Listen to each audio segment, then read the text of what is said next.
हेच दान दे गादवा तुझा विसर न व्हावा, गुण गाई नावडी हीच माझी सर्व. परमार्थ म्हणजे हे महाधन आहे. तिथं देवाचे चरण एकदा जोडले तिथून माणूस मन कवरी काढीत नाही.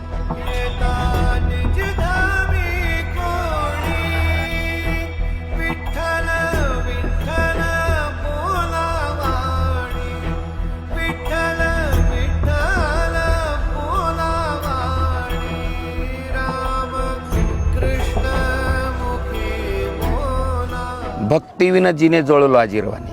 देवाची भक्ती करीत नाही त्याचं जीवन व्यर्थ आहे आणि ते आम्हाला समजत आहे, म्हणून आम्ही त्याचे पाय धरले आणि वारीला जातो. तिथं गेल्यानंतर आम्हाला समाधान वाटतं.